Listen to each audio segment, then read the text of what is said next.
Inshuti bavandimwe bahize arakiza kandi mukaba n'inshuti z'Imana, mukaba n'inshuti zacu, mudahema kudukurikira. Tutangiye tubasuhuza, amahoro y'Imana ahorane namwe aho muri hose, kandi imbaraga za Roho Mutagatifu zibe muri mwebwe. Uyu munsi rero tugarutse mu masomo yacu, turi kwiga katekisimu ya Kiliziya. Uyu munsi rero tukaba turimo kwiga indangakwemera niyo tugezeho. Turi ku mutwe w'198. Tugiye kwiga icyo ndemera Imana Data bivuze. Iyo uvuze ngo nemera Imana Data uba ushatse kuvuga iki? Uba wemera nde? Bigufasha iki mu kwemera kwawe? Biguhereza izihe mbaraga iyo ubyemera gutyo? Ibyo tugiye kwiga uyu munsi turi kumwe na Padiri Tuyishime Patrice, nanjye nitwa Alexis. Mbahaye ikaze. Kadutangire Padiri aturagiza Imana, hanyuma anakomerezaho mu kiganiro muri rusange. Izina ry'Imana Data na Mwana na Roho Mutagatifu. Amen. Nyagasani Mana yacu, turagushimira ko watwigaragarije, turagushimira ko waduhaye kumenya no kukwemera, twongerera ukwemera, turushaho kugukunda no kugukorera ku bwa Kristo Umwami wacu. Amen. Ku izina ry'Imana Data na Mwana na Roho Mutagatifu. Amen. Nakoze cyane nk'uko bivuze. Ubushize twarebye indangakwemera, tubona amateka yayo, tubibutsa ko ukwemera kwa Kiliziya ari ukwemera kumwe. Kwemera kumwe ko Kiliziya ari imwe, kuko nubwo hagiye habaho ibihe bitandukanye nyuma y'ibinyejana byinshi, abantu ku isi yose bavuga indimi nyinshi, bavuga imico bagira imico myinshi na buri gihugu. Hari n'indi cyaduka, hari n'indi igenda yaduka mishya, hari n'indi abantu bahuriraho ku isi yose, ngo isi yabaye umudugudu. Ariko ibyo bihe byose Kiliziya ntihwema guhamya ukwemera kumwe, ikomora kuri Nyagasani umwe, kwakirwa. Uku kwemera kwakirwa muri batisimu kukaba gushinze imizi mu kuba abantu baramenye ko abantu bose bafite Imana imwe, ari nayo mubyeyi wa bose.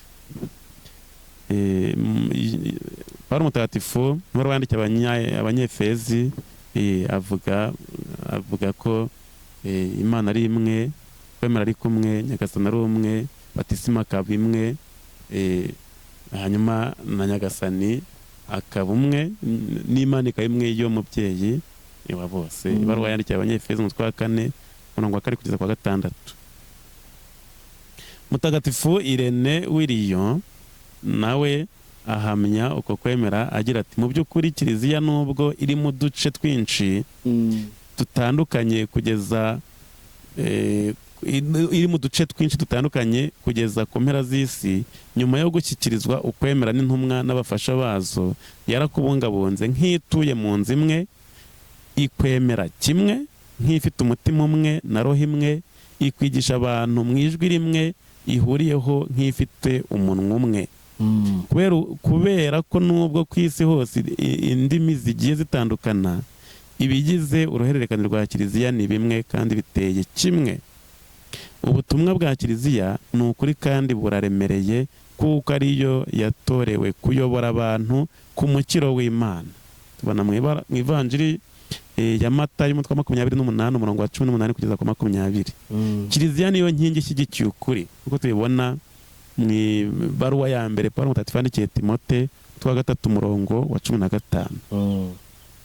Uko kwemera rero twakiriye muri Kiliziya, tukubungabunga mu bwitonzi, tugucunga neza, mbese twavuga ko Kiliziya yakubitse neza.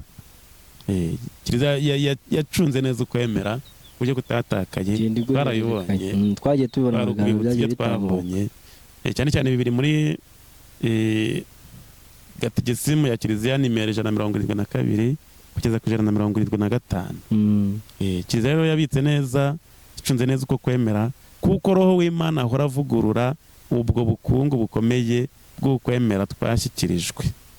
Ibaruwa ya mbere Pawulo Mutagatifu yandikiye Timote umutwe wa 6 umurongo wa 20. Maze Roho Mutagatifu ukavugurura ubwo bukungu bugahora ari bushya, kandi n'abemera bose na Kiliziya yose bagahorana itoto, bagahora ari bashya. Ni ukwemera kumwe twabibutsaga impamvu ari kumwe, ni uko Imana ari imwe, na nyagasani umwe Yezu Kristo na batisima akaba imwe. bimwe. Kabonye rero mu kiganiro giheruka amateka y'indangakwemera, ubu noneho tugiye kureba umutwe wa mbere w'igice cyangwa se w'agace katubwira kwemera kwacu mu ndangakwemera. Noneho umutwe wa mbere ni ingingo ivuga ngo nemera Imana Data. Uwo ni umutwe wa mbere, ukaba urimo ibindi byiciro. Ubu icyiciro turareba cyitwa nemera Imana Data ushobora byose, umuremyi w'ijuru n'isi. Turakireba ukwacyo nabwo, ariko ntabwo turi bukirangize. Tugiye kwirebera ingingo ivuga ngo nemera Imana imwe. Duhamya ukwemera kwacu duhereye ku Mana, kuko ariyo ntangiriro n'iherezo rya byose. Izayi, igitabo cy'umuhanuzi Izayi umutwe wa 44 umurongo wa 6, abagira bati avuze atyo Uhoraho umwami wa Isiraheli, uwayicunguye, Uhoraho umugaba w'ingabo, ninjye ntangiriro nkaba n'iherezo, nta yindi Mana ibaho itari njye. Indangakwemera itangirira ku Mana Data, kuko Data ari we mu persona Mana wa mbere w'ubutatu butagatifu. Indangakwemera yacu ihera ku iremwa ry'ijuru n'isi, kuko iremwa ari ryo ntangiriro n'ishingiro ry'iby'Imana yakoze byose. Nemera Imana Data ushobora byose, umuremyi w'ijuru n'isi. Bivuga iki? Nemera Imana, bere kuri iyo nteruro. Nemera Imana, iyi nteruro yemeza ihamya ukwemera, niyo rufatiro rw'izindi nteruro zose z'indangakwemera. Izindi zose zishingiye kuri iyi ngiyi, nemera Imana. Kuko hatabayeho iyi ngiyi, izindi zose zandi twarondoye ntaho zaba zishingiye. Izindi nteruro n'ingingo zikurikiraho zifatiye kuri iyo, zigafasha kumenya Imana uko yagiye yimenyekanisha abantu buhoro buhoro. Izindi zirazisobanura Imana mu buryo yagiye yigaragazamo abantu mu buhoro buhoro kugeza n'uyu munsi. Nemera Imana imwe, Imana imwe. Habaho Imana imwe muri kamere yayo no mu miterere yayo. Kuva mu isezerano rya kera, Imana yigaragaje mu muryango wayo yatoye Isiraheli nk'Imana imwe. Nuko yigaragaje umuryango wa Isiraheli. Tubibona mu gitabo cy'ivugururamategeko umutwe wa 6 umurongo wa 4 kugeza ku wa 5. Ivugururamategeko umutwe wa 6 umurongo wa 4 kugeza ku wa 5, aho Imana yigaragarije Isiraheli nk'Imana imwe. Isiraheli, tega amatwi, Uhoraho Imana yacu niwe nyagasani wenyine. Urakunda Uhoraho Imana yawe n'umutima wawe wose, n'amagara yawe yose, n'imbaraga zawe zose. Nyagasani wenyine. Imana ibivugishije abahanuzi ihamagarira Isiraheli n'amahanga yose kuyigana no kuyigarukira yo yonyine. Igitabo cy'umuhanuzi, ubwo izi ni ingero ko Imana mu byagiye ivugisha abahanuzi ni byinshi, ariko igaragaza ko ariyo yonyine rukumbi. Abahanuzi benshi cyangwa bose bagiye bahamagarira imbaga y'Imana kuyoboka Imana imwe rukumbi no kwirinda ibigirwamana, gutandukira. Ibigirwamana ni byinshi. Ibigirwamana ni ikintu cyose cyatubuza kurangamira Imana. Ishobora kuba amafaranga, ishobora kuba inshuti yawe, ishobora kuba n'ibindi byose byakujyana mu nzira itandukanye n'iy'Imana. Ibyo byose byitwa ibigirwamana. Buri muntu yashyigiye ikigirwamana cye bitewe. Umuntu ashobora kukiremera cyangwa ukayoboka icya mugenzi wawe, cyangwa ukayoboka icy'umukoresha wawe, cyangwa kadufata urugero mu gitabo cy'umuhanuzi Izayi umutwe wa 45 umurongo wa 22. Ngaho ni mungarukire maze mubone gukizwa, mwebwe mwese abatuye mu mpera z'isi, kuko ari njye Mana, akaba nta yindi ibaho. Tugeze ku murongo wa 24. Yewe ubwanjye narabirahiriye, n'ibiturutse mu kanwa kanjye ni ukuri, ijambo ryanjye ntirivuguruzwa. Icyitwa ivi cyose kizampfukamira, n'icyitwa ururimi cyose kinyirahire. kiti ubutabera n'ububasha ni iby'Uhoraho wenyine, bose bazakorwa n'isoni baze bamugana abahoze bamurwanya. Dukomeza na 25. Kubw'impuhwe z'Uhoraho urubyaro rwose rwa Isiraheli ruzarenganurwa kandi ruzasabagizwe n'ibyishimo. Icyo twumvise nuko ivi ryose rizapfukamira Imana, ururimi rwose ngo rumwirahire, ntaho usigaye. Ibaruwa Mutagatifu yandikiye Abanyafilipi, umutwe wa 2 umurongo wa 10 kugeza ku wa 11. Ibaruwa yandikiye Abanyafilipi, umutwe wa 2 umurongo wa 10. Kugira ngo nibamara kumva izina rya Yesu bose bamupfukamire mu ijuru, ku isi n'ikuzimu, kandi indimi zose zamamaze ko Yesu Kristo ari we Nyagasani, bihesha Imana se ikuzo. Bose mu ijuru, ku isi n'ikuzimu bazayoboka Imana, bamenye ko Kristo ari we Nyagasani, bihesha Imana Data ikuzo. Aha turi kuvuga Imana imwe rukumbi yonyine, nta yindi Imana ibaho. Yesu ubwe yahamije ko Imana ari Nyagasani yonyine kandi ukwiye gukundwa n'umutima we wose na roho yose, n'umutima wose na roho yose, n'imbaraga zose n'ubwenge bwose n'imbaraga zose. Yesu ubwe ahamya ko Imana Data ariyo Nyagasani wenyine, nako ahamya ko Imana ariyo Nyagasani wenyine, kuko nawe ahandi azahamya ko nawe ari we Nyagasani. Ubwo Imana niyo Nyagasani wenyine. Nyagasani rero ari Nyagasani Imana Data, Nyagasani umwe Yesu Kristo, na Roho Mutagatifu nawe ni Nyagasani utanga ubugingo. Tubihamya mu ndangakwemera. Nemera na Roho Mutagatifu Nyagasani utanga ubugingo. Uko ari batatu ni Nyagasani umwe. Nyagasani umwe ni Imana imwe. Katurebe Yesu ko ahamya mu Ivanjiri ya Mariko, umutwe wa 12 umurongo 29 kugeza kwa 30. Yesu aramusubiza ati, irya mbere ni iri ngiri, tega amatwi Isiraheli, Nyagasani Imana yacu niwe Nyagasani rukumbi, niwe Nyagasani umwe rukumbi. Urajye ukunda Nyagasani Imana yawe n'umutima wawe wose, n'amagara yawe yose, n'ubwenge bwawe bwose, n'imbaraga zawe zose. Ku rundi ruhande Yesu nawe ahamya ko ari Nyagasani. Ivanjiri ya Mariko n'ubundi umutwe wa 12 turimo umurongo wa 35 kugeza kwa 37. Urumva tukiri mu mutwe umwe, Yesu ahamije ko Imana ari Nyagasani yonyine. Hanyuma muri uyu mutwe n'ubundi mu mutwe umwe umurongo wa 37 ahita avuga ko nawe ari Nyagasani. Igihe yigishirizaga mu ngoro y'Imana araterura ati, ni iki gituma abigisha amategeko bavuga ko Kristo ari mwene Dawudi? Kandi Dawudi ubwe yaravuze ati, Nyagasani yabwiye umutegetsi wanjye ati, cara iburyo bwanjye kugeza igihe abanzi bawe mbahindura imisego y'ibirenge byawe. Uwo Dawudi yita umutegetsi yaba umwana we ate?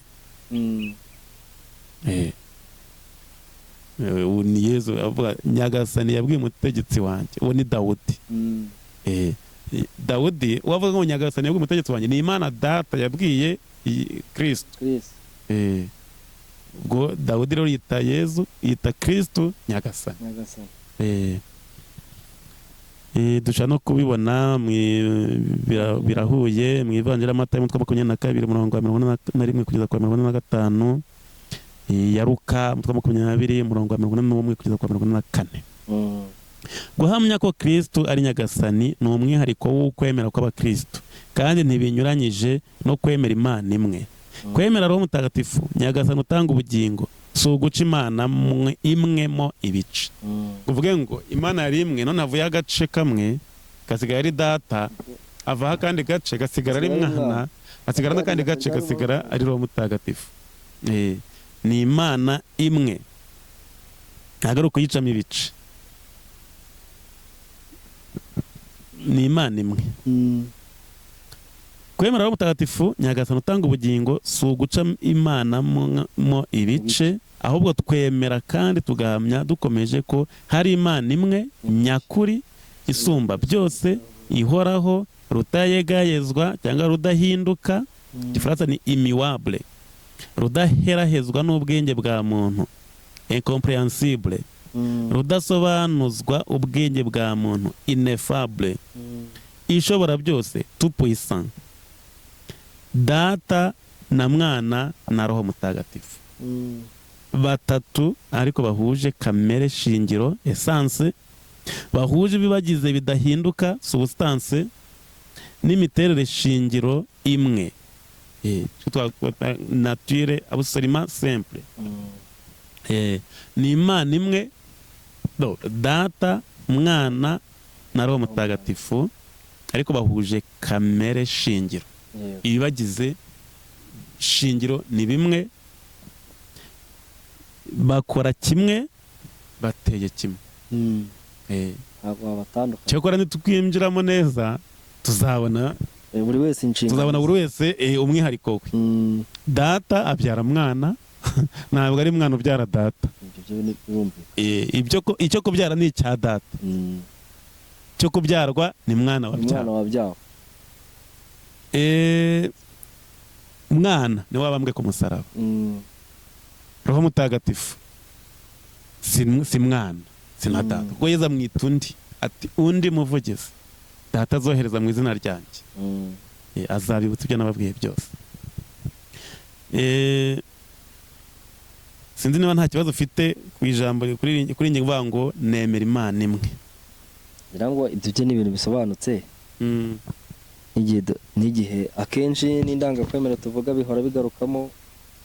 Rero kwemera Imana imwe byonyine n'ijambo kuba ari imwe birumvikana, kuba ari imwe birumvikana. N'abandi uretse wenda abasengaga ibigirwamana, basengaga ibigirwamana byinshi, ariko amadini yose bayita ya monotheiste, Abayahudi, Abakristo n'Abayisilamu, icyo kuvuga ngo Imana imwe bagihuriyeho. Umwihariko rero ukaza ku Bakristo, kubera ko Abayahudi si bamwe. Idini ya Kiyahudi yananiwe kwakira Mesiya, iracyamutegereje. Uwaje yanze kwemera ko Imana ishobora kubyara Imana. Icyo rero Abayahudi bagihuriyeho n'Abayisilamu, bagihuriyeho n'Abayisilamu. Abakristo rero umwihariko wabo nuko iyo tuvuze Abayahudi tuba tuvuga idini ya Kiyahudi, kuko n'ubundi abatumenyesheje inkuru nziza Abakristo ba mbere ni Abayahudi, bari Abayahudi. Ariko ukwemera kwa Gikristo gushingiye ku kuba barakira inyigisho za Yezu Kristo, umwana w'Imana wigize umuntu, kandi nk'uko byari byarahanuwe. Biratangaza kuba Abayahudi bamwe batarabyumvise, kandi aribyo bahoraga basaba. Ako nagwaye inkuru ya wa munyaribanikazi tegereje kuzabyara Mesiya. Byandi twaze tugize kuvuga by'abantu bashobora kwikira igitabo bagaseka. Ariko noneho igitangaje, Abayahudi batakiriye Mesiya muri Yezu Kristo, kandi uko Yezu abisobanurira bariya bigishwa bajyaga Emawusi, cyangwa se no mu mabonekerwa yamaze nyuma yo kuzuka, ahasobanurira abantu ibimwerekeyeho ahereye kuri Musa n'abahanuzi, bikumvikana ko ari n'intumwa zarabyigishaga zihereye ku bitabo bya Zaburi, ibitabo by'amategeko ya Musa n'ibitabo by'abahanuzi, abantu bakumva ko ariho. Ariko nyine kuko kwemera ari ikintu, ari ingabire y'Imana ishobora kwakirwa, abandi ntibanayakire, bamwe ntibaremera. Ariko kuba Imana ari imwe ntawe ubishidikanya. N'abemeraga ibigirwamana biraboroheye kumva ko Imana ari imwe, rwose ntekereza ko biboroheye. Ariko kumva Butatu Butagatifu, aho niho hakomeye, abantu benshi basitaraho. Kandi nk'uko Yezu nabo abyivugira, ni ibuye ry'urutsitariro. Na umusaza Simewoni yarabivuze, atuye azaba ikimenyetso kizagirirwaho impaka, kuko nicyo yazize mu by'ukuri, ko yise Imana, ko Imana yayise se ngo akireshyeshanya nayo. Ngo turimo kutuka Imana. Bati none ukaba uri umuntu ukigira Imana. Yari ikiganiro yagiranye n'Abayahudi mu Ivanjiri Yohana ngira ngo mu mitwe wa 7 n'uwa 8, ahavuga ati murashaka kunyica, murampora iki? Ati turaguhora icyo gitutsi tutsi Imana, kuko uri umuntu ukaba wishaka kwigira Imana, kwigereranya nayo, ukabanga Imana niso, ni ukudutukira Imana. None yacu ni ibyaha.